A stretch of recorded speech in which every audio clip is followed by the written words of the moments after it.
Hello and welcome to a Mitsubishi Electric Quick Tips video. Today we're going to talk about how to use an FR PU07 parameter unit to upload parameters from a Mitsubishi Electric VFD. The first step is to remove the built-in display.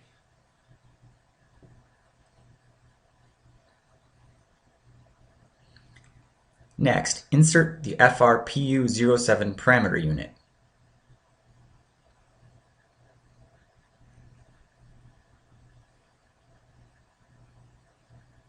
Then upload all parameters to the FR PU07 by pressing the PR Set button. Then press the down arrow 4 times to select 4, Param Copy. Then press Read. Next, press Read again. And then press Write. At this stage, the parameters will then be copied. Please wait.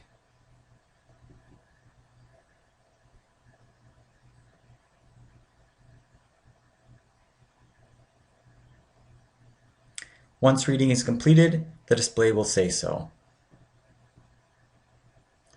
Next, press Mon to return to the home screen.